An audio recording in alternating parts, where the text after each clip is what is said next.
start. Um, so this theme, caring for your aging parents, or this breakout title, is something that we've talked about as a sisterhood team for a while.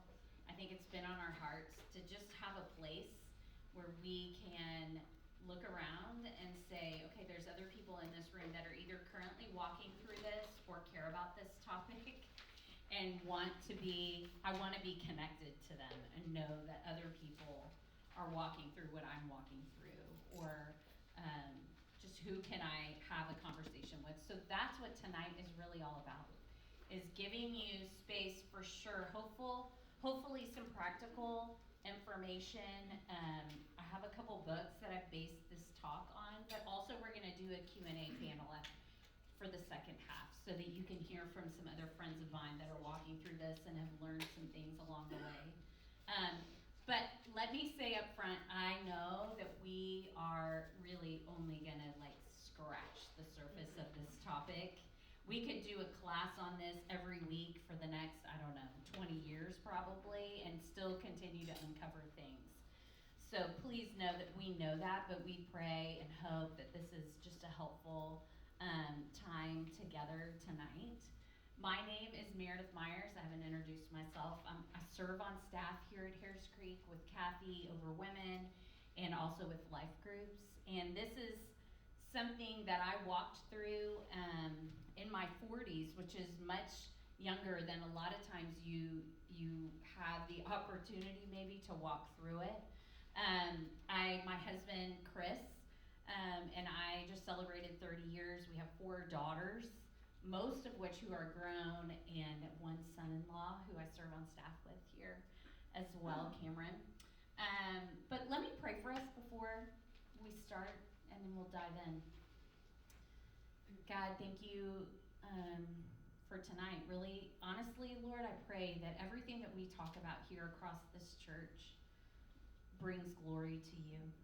It's all about you, Lord, and I pray that we point to you with every aspect of our life, God. This topic can be a really sensitive one, so Lord, I pray that we would pastor through this conversation, God, that we would be sensitive to the stories and the things that people are walking through that we don't even know. And Lord, would you be near to each and every one of them, wherever they are in this season and what they're experiencing, God. We know that you are a God that truly does walk with us in these seasons, Lord. And I pray that that rings true in each of these women's lives, God. Thank you for this opportunity to talk, and we just pray that this time would just be profitable for each and every one of these women and for all of us as we walk through the mountains and the valleys of life together. We pray all these things in Jesus' name. Amen. Okay, I promised Kathy I'd stay pretty close to my script tonight because we've got a time crunch. So I want to respect everyone's time. So I learned this topic the hard way. I walked into it earlier than I expected and was completely unprepared for what was ahead. I am the youngest in my family. I have 3 older brothers. But as the only girl, this in many ways became something that what became the primary caregiver when this time came for my parents. So in May of 2014, I got a call from my mom that she had been diagnosed with cancer and that the doctor said that it didn't look good. And that phone call really changed the trajectory of the next 6 years of my life, but ultimately the rest of my life in many ways. So after that phone call, we found out that mom had stage 4 inoperable colon cancer. And she decided to do her care here in Waco, and my husband and I, she wanted us to be her primary medical advocates. My husband's a physician, and she thought that that would be helpful as we walked through this. So during the week, she would come and stay in Waco, and on the weekend, my dad would come and pick her up, and they would go home to Georgetown where they were living at the time. My daughters were ages 13 to 3 at that time, And so not only did I take on simultaneously grieving and caring for my mom, but my dad decided that he also wanted to talk to me every single day from that point forward. And that had not been our relationship previous to that. I hardly ever had talked to my dad, even though my parents were married. He just allowed that to be a conversation I had most of the time with my mom. So she stayed in Waco, and my dad, and would go home with my dad on the weekends. And unfortunately, my mom only lived for 2 more months. In that summer, she passed away on July 5th of 2014. And 6 months later, my dad was diagnosed with stage 3 colon cancer. He chose to do his treatment in Austin. And so then I began those journeys back and forth to Austin. He had 2 surgeries that spring of 2015 and then began chemotherapy. And as time went on, by August of that year, shingles surfaced on him and he had to stop treatment. Shortly after that, we began to notice that he was having some hallucinations of people that were not there. I had seen them earlier on, but in hindsight is really when I realized what had been going on. And so he was then diagnosed in 2016 with what's called Lewy body dementia. And again, it was related to those hallucinations. And after that, we moved him here to Waco, at first to his own home. Then we added part-time overnight care for him. He lived in the same neighborhood with me, but I needed someone there at night because, again, I had 4 kids at home, and it was hard to manage both of those things. We then, in June of 2019, moved him into a facility for assisted living. And by October of that year in 2019, he started walking out of the facility in the middle of the night, not realizing it. And so you can't do that, in case you were wondering. It's not safe. So we had to quickly move him into memory care. And that was a very difficult thing to do. But COVID happened in 2020 and the world shut down. And about 1 week into that, he fell, broke his hip, had a heart attack, and 2 weeks later, he passed away the day after Easter in 2020. And honestly, that felt like God's mercy at the time. I don't know what we would have done during that season where he didn't understand what was going on. So during those years, I had to become a quick expert in colon cancer, dementia, treatment options, caregiving, medical histories, legal paperwork, wills, their finances, how to manage the mountain of paperwork and information, communicating back and forth with my family, end of life, hospice care, funerals, while simultaneously caring for my kids, my marriage, and my own health. I started passing out after my mom died, and I learned later in counseling it was because of the weight of responsibility that I felt like I was carrying at that time. As someone walking through this in my 40s, it wasn't common amongst my friends, and therefore led to feelings of loneliness. I say this to express I know how difficult and disorienting and emotional and hard this can be, but there is support. There can be helpful steps that you can take. And I did grow to know the God of Psalm 23, that he walks with us through the valley of the shadow of death.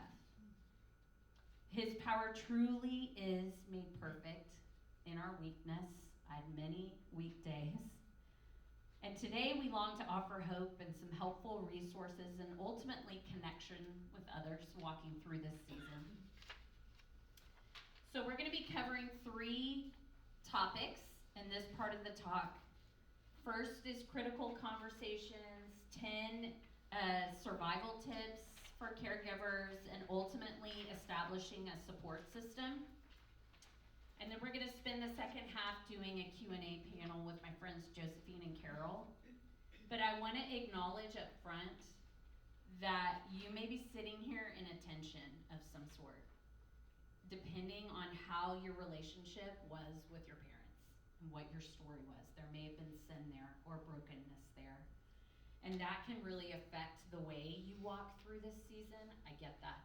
And we're so glad that you're here. And I, in no way, want you to feel like Meredith had one experience, but mine is so different. So we're just glad that you're here if that's what your story is. So where can we begin? I want to begin with critical conversations. And a lot of my information tonight is going to come from, well, 2 books. But one in particular is How to Care for Your Aging Parents by Virginia Morris. It's a very practical book on this topic. It's like a Bible of sorts in this area, and I'll refer to it a few other times. The other one that I used is The Caregiving Season by Jane Daly. This one's a little bit more autobiographical or memoir-ish, but it has a lot of really helpful advice of things that she walked through. So we'll give you those resources at the end. But first, critical conversations. And this is really something that I think is important to think about from the beginning. Sometimes you can be thrust into it like I was, or sometimes the caregiving season can be something you do gradually over time. Either way, it's really helpful to start with conversations with your parents. And the first thing to keep in mind is to find a time when you're well rested, calm if you can, that can be hard. Search for an opportunity that's good for all of you and begin conversations with them. When I was talking to one of my brothers last week, he pointed out that these conversations almost always begin later than they should. So start with them when it's earlier than you think. Some of you might be really young and you're thinking, my parents aren't there yet. Great, it's a great time to think about that. So you want to find a time first to begin the conversation. Secondly, you want to explain to your parents that you're hoping to discuss wishes for their care and their comfort and what they would like their life to look like as they age. This may be a series of conversations. Don't put too much pressure on having one conversation with them. There are aspects of this that are going to be dependent on their circumstances. What are their financial parameters, or how financially independent are they? And everyone's situation is unique, but the earlier you can begin these conversations, the better. The third thing to think about is you need to listen well.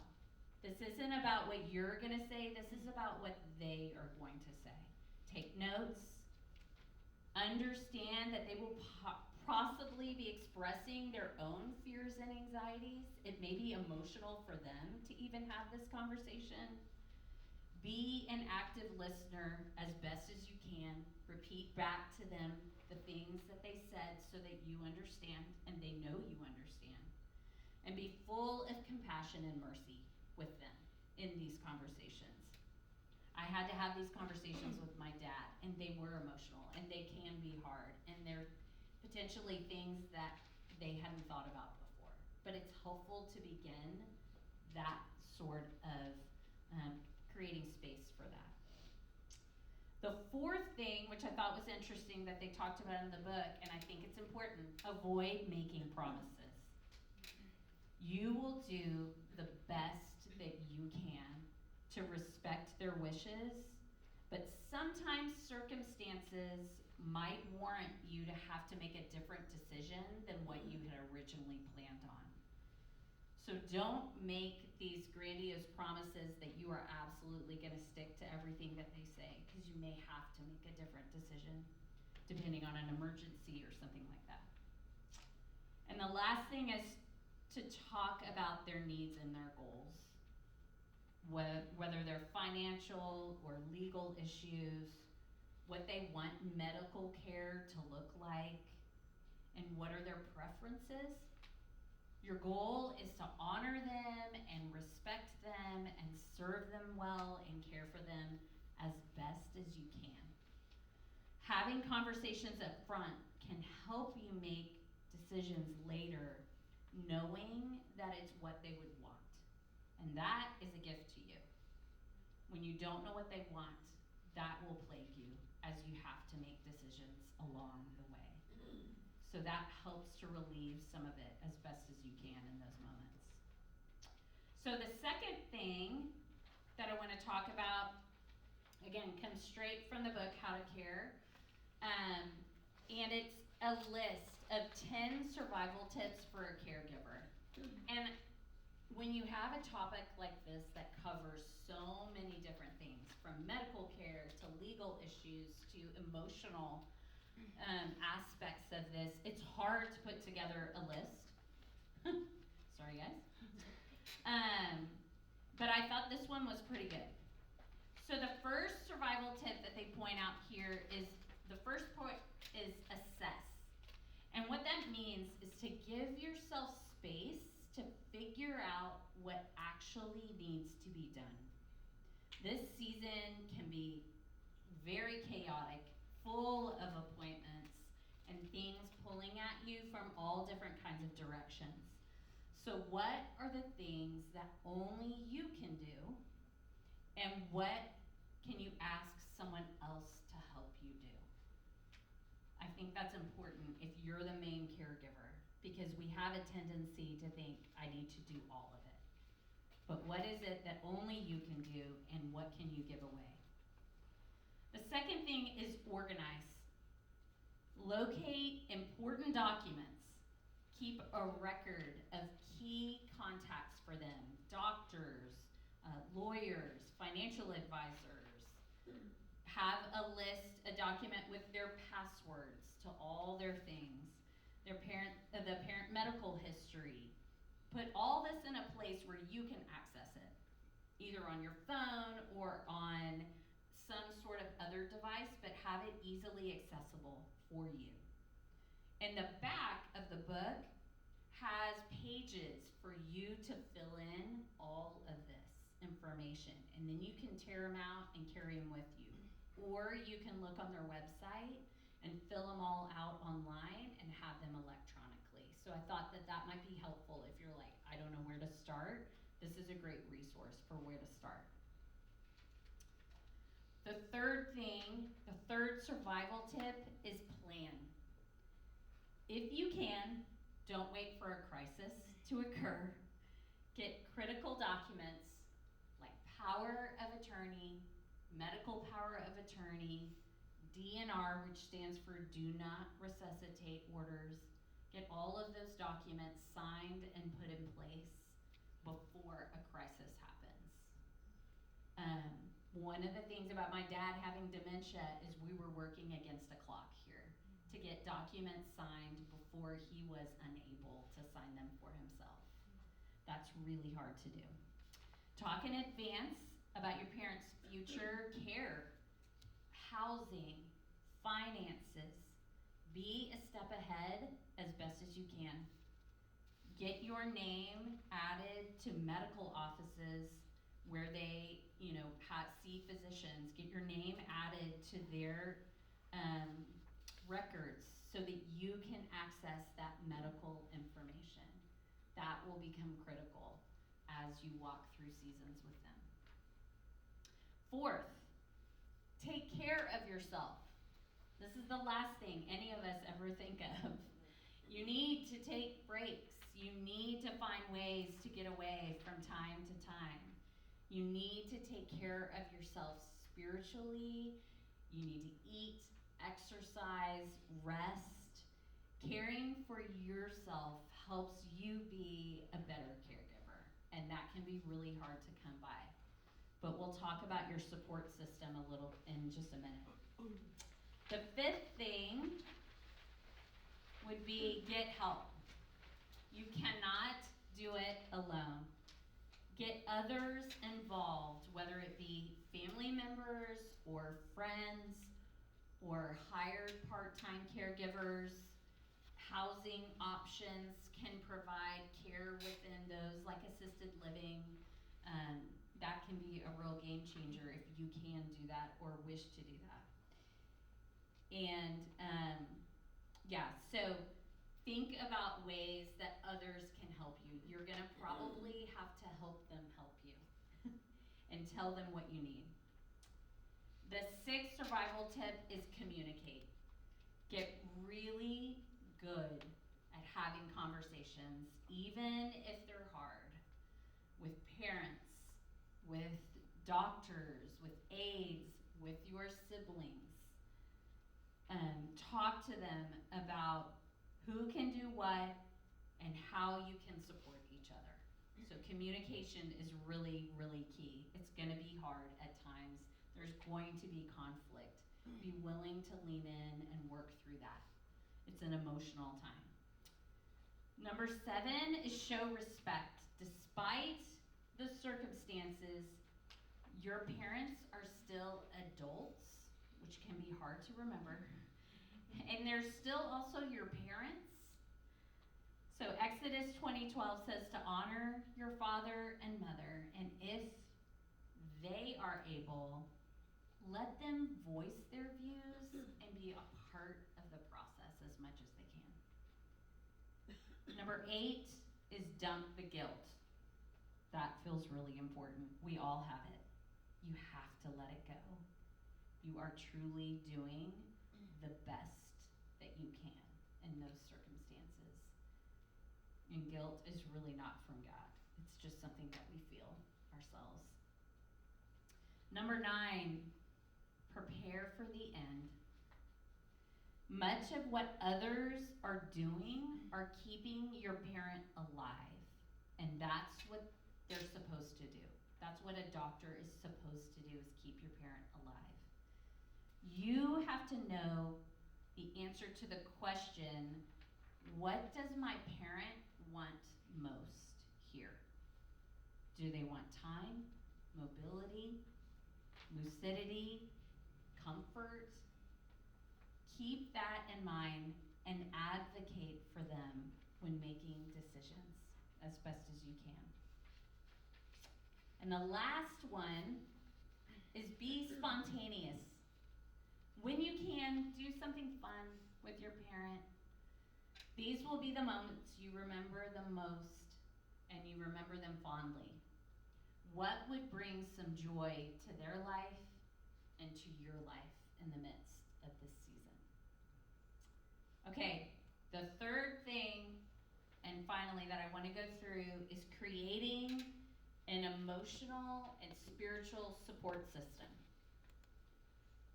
So the first thing that you have to remember when you're trying to create a support system is that ultimately your support starts with God.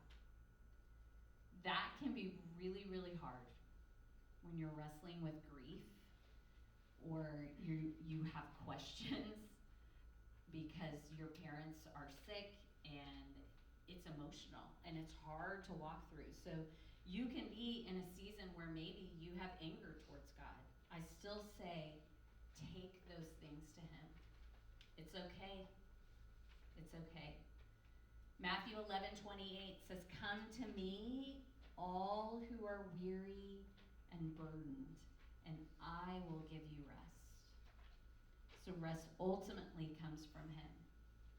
Isaiah 41:13 says, for I am the Lord your God who takes hold of your right hand and says to you, do not fear, I will help you. You aren't alone.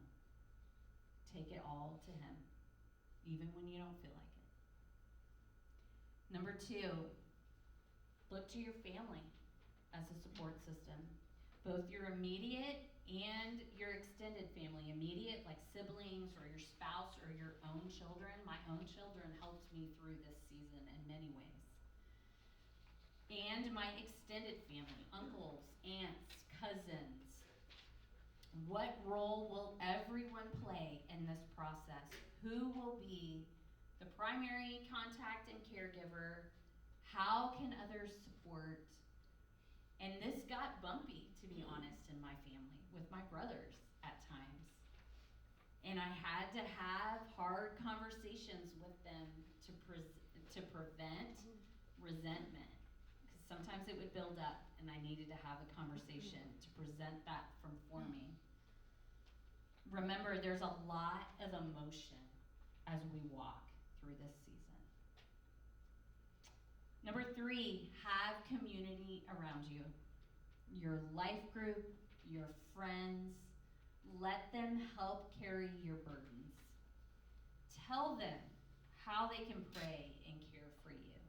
Sometimes you don't even know how to ask someone to pray and care for you. That's okay. Just let them pray whatever God puts on their heart. Don't assume, though, that they'll automatically know. Laugh, cry, share your anger, share your frustrations. Galatians 6:2, carry each other's burdens, and in this way you will fulfill the law of Christ. I remember sitting at my table crying as I shared difficult days with my friends. My life group at that time planned and set up my daughter's birthday one time while my mom was in hospice, and I just had to show up. So you need to let others in. 4th, you might need a counselor or a support group. I realized at some point in 2015, I thought life would only be hard. I had lost hope, which is not like me. Difficult days were trapped in my mind, and I was stuck. So I began counseling, and in the months that followed, she helped me unpack the things that got me there. I did EMDR, which is eye movement desensitization and reprocessing therapy. But I did EMDR therapy, and it helped me reprocess and reframe my brain from some of the traumatic events that I had seen and walked through with my parents. So please reach out. There is help, therapy, people, support groups, people that want to walk alongside you. And the last thing I would say here is care for your heart. Your heart might need softening towards your parent, or it might need a little guarding, depending on your relationship with your parent. Sometimes those words can be really hard. God can help you do both of those things. Stay humble and grace-filled toward yourself as you walk through these days. In closing, I want to say that my parents weren't believers in Jesus as I grew up. They had left the church before I was born, and for 25 years, I had prayed for them and talked with them about Jesus. However, in many ways, I believe the caregiving season is where we all were changed by Jesus.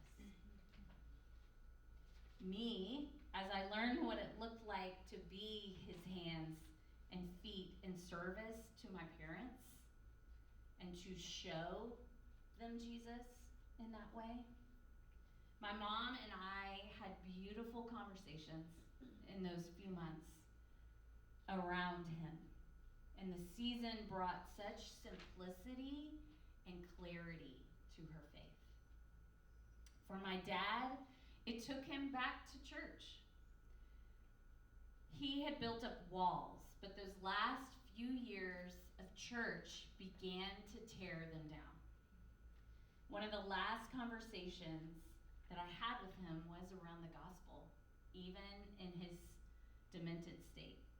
And only God knows whether he truly put his faith in Jesus, but he did say he was beginning to believe. So I look back on that time as a gift.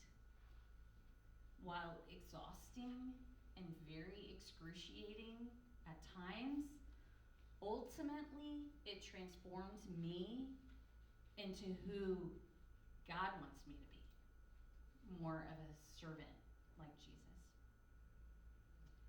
So at this time, I want to ask Josephine and Carol to come up. Josephine Watson and Carol Wellstead. And they too have walked through this. Here, I'll give you this one, you guys. Okay, I'm not exactly sure what we're supposed to do, but And introduce yourself Okay, first, Carol Carol. That Wellstead. would be amazing. been in Harris Creek forever, like 28 years actually. I lost my mom when she was 39 and I was 20. I lost her brother when he was 52. I lost my dad when he was 79, all from cancer. And when my dad was diagnosed, I thought, I cannot do this again. And so I reached out to someone here that I met and knew was a counselor, but I didn't really know her. And we went to dinner and she said, based on what I know of you, I think I have someone I can recommend. So this was in 2013, 14 something. I'm still going to her, usually every other week. Most of the time I prance in there like, I don't know what we're gonna talk about. But she has been a game changer for me because you know, there's always something. It may not be about anything we talked about today, but there's always something, and I adore her. So that was the first time I'd ever been to a counselor, and I know there's different things that you hear, but I tell everyone how that really changed me because little did I know what was ahead. I dropped out of college to help my dad keep the house going and take care of my 3 younger siblings when my mom was diagnosed. So now, my husband's parents live in Waco, and his dad passed away 5 years ago at 95. His mom will be 101 in July. Oh my goodness. And I'm now 70 and her primary person. And that's different. I don't have the energy when I was 19 or 20, or 55 with my brother, or whatever with daddy. So it's just different. She is precious. Any of you that have met her, Josephine's seen her. For the first time that I've known her, she turned down going to anything we invited her to go to. And I'm talking about midway football, soccer, summertime, wintertime, whatever.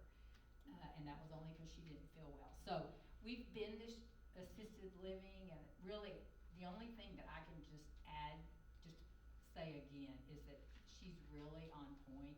You have to love yourself. I had one really, really dark day with Mark's parents, and the details don't matter, but my husband was traveling. I'm like, I'm not even going to tell him this because it's just, there's nothing he can do now from where he is. And I just sat down, and it was a feeling I've never ever had before, but I couldn't think, I couldn't move. And in that instant, I thought, I can see how a person would make a snap decision that I'm done, I can't do this. And it just gave me a heart for people that are suffering, because I was just immobilized. And the next day I went to get my car washed at Genie Car Wash, and we'll just kind of tell you when it was. And there was a sign there, Vincent Van Gogh, another version of 1 Corinthians 16. Something done in love is done well. I broke down in Genie Car Wash, bawling, making a fool of myself because I was doing everything I could, and I felt it wasn't enough. But I love his parents. She's been my mom, basically, you guys. Mark and I started dating in high school. So that's my story, and I'm still in it. And it's a blessing. She thought she went through a fear of dying, COVID time. My sister at the table said, well, you need to go talk to her. She believe her, they've gone to church their whole life. So I started the conversation. PT person came in, I had to leave, I said, we'll get back to it. She said attend, she was going to heaven because they always went to church, and he was on the building committee and this and that, and she was in prayer group. I had to leave, I said, we'll follow up. That day her assisted living shut down because of COVID. And so I thought, my son actually reached out and said, Mom, did you ever follow up? And I said, no, I can't say all this on the phone. They couldn't take it in. So I wrote him a letter, went through the rest of it I wanted to say, and shared the gospel, and I said, this is what I believe, and this is what I want you to believe, you know. They called us one evening. Mark's dad at that point was ill, could hardly remember. He was saying, tell everybody I love them, and he could barely remember names, but they had read the letter and prayed the prayer and given their life to Jesus right there in their assisted living. So, just like Meredith, I mean, I was terrified. Had my sisterhood group not said, did you go? And I would go, no. And so I left the next week and they said, did you go? I said, I'm going now. And I remember sitting there in their parking lot.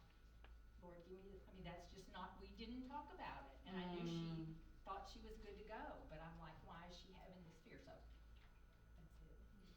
You love yourself, reach out to others. Those are things I didn't and don't always do well. Joe, do you want to tell them about your journey too? I like your questions. Yeah. My name is Josephine Watson. I am a family medicine doc, and my dad is 84, and he recently married my stepmom like 2 years ago. And then my mom passed away in 2018, and so my dad lives in Temple. I'm his only child, and despite everything I have done to try and get him to move down here so we can be better help and, you know, help closer, he's not doing it. He's not doing it. And so I remember thinking, he was hospitalized in 22. He had a massive GI bleed and almost died and all these things, and I was in the ICU, and I was trying to, you know, exert my doctorness and daughterness and all of that, and I remember thinking, I feel like I am parenting a teenager right now. Like, they know what they want, they're gonna do what they want, I think I should do something different, I think I'm right, and we are just, like, it was so eye-opening and frustrating at the same time. And so if any of you are feeling that or have felt that, the call to be respectful and loving it's hard for me. It was really hard for me. And so, yeah, I mean, it brought me to my knees a lot. It was really good for me to go through that and to be able to love my dad well. I mean, there were definitely things that were helpful because I was a physician. As far as things that I would like you to know. So there is a thing called an annual wellness visit. And for Medicare, you must do this. Your doctor must do this every year. And if you can go to this with your parents, we go over everything. We go over how is your mobility, how is your memory, how are you at writing checks, we do a dementia screen, we talk about power of attorney, DNR, we do all of this, like, you know, those little health step, well, child checks, it's like that, but it's for our more mature patients. And we have to do it every year. And I do feel like going to your parents' appointments is helpful. Most of the time I don't say anything, I try not to interject, but I just observe. And it's amazing how much they don't say. It's amazing how much they don't remember.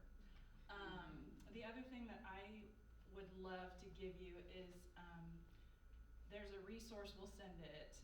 We had to convince my dad that he was no longer able to drive, and that is really a really hard conversation. So I was one of those, I'm a doer, so as soon as I thought, we need to have these conversations, I would ask, what do you want? When you cannot live by yourself anymore, what do you want? When your heart stops beating, and when you can't drive anymore, how are we gonna, we're gonna disagree. I mean, there's no set of parent-kid gosh, oh, I'll know. And I'm like, okay, so if you don't, what are we gonna do? And he agreed to take a test. And I was like, okay, so if you think you can drive, I don't think you can drive, you're gonna take a test? Yep. And he did, passed it the first time, which was like, oh, I hate being wrong. And then the second time, we hired a occupational therapist to drive with him. She had one of those cars with the brake on it, and she took him out, and he realized that he couldn't stop, he couldn't remember, like there was something in how she tested him that was way more eye-opening than the DMV, and I found that resource really helpful. I'm not afraid to have those conversations with my patients as a physician, so hopefully your parent's primary care person isn't either. And then the other thing, yeah, self-care, definitely. I've never stopped. I started counseling, I think in 2022, and it's lovely, it's lovely. We all have our own little hang-ups with how we process and respond to the world, and the enemy tries to just drag you down, and it is so helpful to have an objective voice kind of lead you to the light. And so, yeah, I think those would be my. Y'all are awesome. We have 2 minutes. Oh. It's too short. I know. Sorry. We could have done the whole 2 hours, really. Do any of you have a question? Yes. Support group. What support groups are available? Is Bears Creek doing a support group for caregivers? No, not currently, but maybe we should start one. The question was, does Harris Creek have a support group? What support groups Do you want me to write that down? are available? Yeah, Dana, write that down. Got it. I thought about that after this. I was like, wait a second, we're gonna have some people that might wanna walk with each other in this. So I love that. Email mmiers@harriscreek.org, that's me. And we'll get that started. Or Kathy Davidson, you can email Kathy too. You know, one thing the driving made me think of this, when my in-laws were like, oh, we can still drive, it was just her. We knew that she couldn't, and her son had driven with him, and she's like, we knew he was testing me, but I didn't find, he's like, no, she ran the light at this, and she didn't do that. But when my daughter said to us at my brother's funeral, I'm never riding with grandma again, we didn't tell grandma then, because this was like 5 years before she got worse, but we brought that up finally because she just wouldn't listen to us, and that made an impression on her. Are you pulling up a resource? Okay. Yeah, 1 minute or less. Okay. I can do it. The website was www.homeanddriving.com. The company is called Functional Stability and Mobility, and their phone number is 254-290-3333.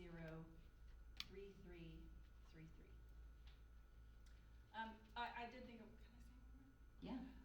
I remember my mom died instantly. She had a heart attack. She had struggled with heart disease like her whole life. When I was in medical school and I understood her mortality, I remember looking her in the eye and just saying, hey, you know, you're kind of a ticking time bomb, and I just want you to know, like, we are good. I love you. I know you love me. Even if we've had a fight, like, I want you to know that we are okay. And I have nothing that I'm holding or that I need to process with you. I just need you to know that we're good. And, you know, I didn't realize how much I valued that conversation until I got the phone call that she had just passed away. And it was like, there was a little bit of peace knowing that we had had that conversation. And so there is, it is weird to talk about your parents' mortality in the end and all of that. I mean, in the end, you're trying to love and respect them and honor their wishes. But just clunk through it, because some of those conversations, like she said, will be some of the sweetest memories that you have. So. Okay, we're gonna and so that we're not late. But if you have any more conversations, please let us know. We'll be here at the end, and you can come back and ask. But thank you guys so much. Thank you.